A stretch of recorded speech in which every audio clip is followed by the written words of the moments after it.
Une énorme secousse et une trentaine de répliques. Haïti a été frappé par un violent tremblement de terre et reste en partie coupé du monde ce soir.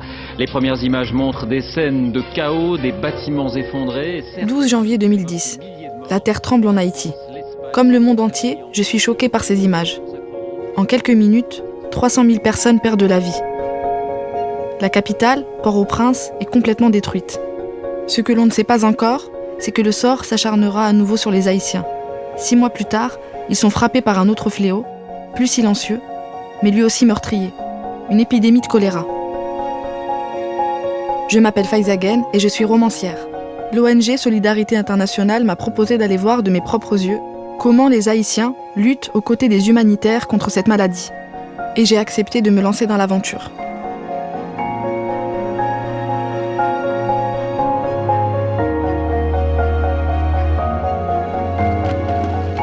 Après 15 heures de voyage, j'arrive enfin à Port-au-Prince. Les équipes de Solidarité Internationale m'accueillent à l'aéroport. Je retrouve Camille, qui va me servir de guide. Comment ça va? Ça va Camille? Bien. Premier content d'être arrivé. C'est vrai. Tu vas bien?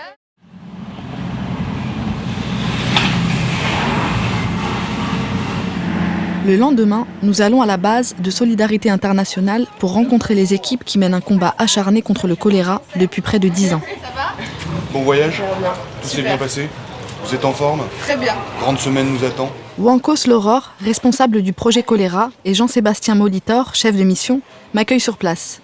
Il me présente les équipes en charge du projet choléra, soit plus d'une centaine de personnes. Je vais te présenter rapidement la situation en Haïti. 59... Les chiffres que m'annonce Jean-Sébastien me sidèrent. Près de 800 000 cas et plus de 10 000 morts pour une maladie qui se soigne pourtant très facilement si elle est prise en charge à temps. Je vais faire le lien avec une réponse à un tremblement de terre qui a été extrêmement compliqué, tu t'en doutes, 300 000 morts. Et quelques mois après, une maladie qui n'existait pas dans l'île, qui apparaît. Et là, on a une deuxième catastrophe à la suite sur le pays, à laquelle il faut qu'on s'adapte, où on est déjà en flux tendu en termes de réponse au tremblement de terre, et il faut déjà repasser une vitesse supérieure. Donc autant dire que le travail des humanitaires était extrêmement compliqué, difficile et éprouvant. Jean-Sébastien nous emmène sur le terrain, visiter un centre de traitement du choléra. Il est aujourd'hui beaucoup moins fréquenté que pendant le pic de l'épidémie. Il n'empêche, chaque cas est pris très au sérieux. Première phase du traitement ici, c'est la zone de triage. Triage, c'est le niveau d'urgence de la situation, c'est ça? C'est un peu ça, oui, exactement. On a un espace qui est carrément conséquent, mais on se souvient de les avoir vus remplis. Donc là, c'est le parcours, donc ils viennent d'ici, ils arrivent ici, ils ont une petite attente ici. Ensuite, on arrive à un point de désinfection à l'entrée de tout centre. Donc où tu te laves les mains avec une solution chlorée à 0,05% et bien évidemment nettoyage des pieds. Ça, c'est systématique.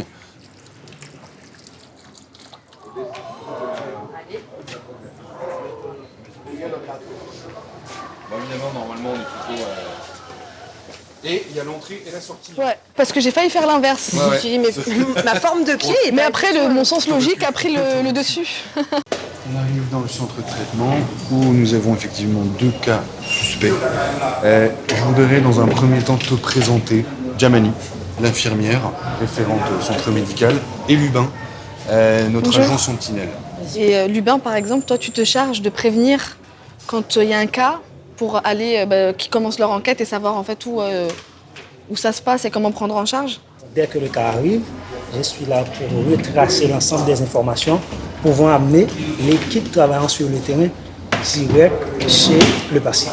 Et pour aller donc chez les personnes, voir ce qui s'y passe, désinfection domiciliaire. Comment tu fais pour savoir le degré de sévérité? Par quoi on voit le degré de sévérité? On commence à travers le registre. Voilà le registre. C'est dans ce registre que l'infirmière met l'ensemble des informations. Vous voyez? D'accord. Il y a le nom, il y a Les l'âge, informations. commune, section ou informations complémentaires pouvant amener l'équipe chez le patient, localité, numéro de téléphone. Et là, on a la définition. Est-ce que c'est une personne, c'est un cas suspect du choléra ou est-ce que c'est une personne qui a seulement la diarrhée? Et là, on met est-ce qu'on a fait des prélèvements pour tester le cas. Si c'est un cas positif, on met cas suspect. D'accord. Il faut savoir qu'il faut, comme on en parlait tout à l'heure, passer au laboratoire avant, et c'est là où on va avant pouvoir... de dire oui directement que ce cas certifie que c'est un cas du choléra. Extrêmement important. D'accord. Voilà, par exemple. Là, on arrive juste sur les zones de traitement où là, on avait des fameux lits choléra avec la perfusion automatiquement. Ça, c'est... En fait, quand tu vois le truc, t'imagines, quoi. Non, mais d'ailleurs, en vrai, c'est glaçant. Parce que c'est des espaces là, qui sont vides aujourd'hui. Mais j'imagine, au moment de l'épidémie, des endroits comme ça, pleins de gens malades dans ces conditions-là, en fait. C'est-à-dire qu'ils sont en train de se vider littéralement. Ça doit être... C'est ça. Ouais. C'était exactement ça. Du coup, tu vois, ça prend une autre dimension. Parce que tu m'as dit qu'on pouvait mourir du choléra en 3 heures. Bah, le fait de voir ça, tu vois, je trouve que c'est plus... J'arrive mieux à l'assimiler.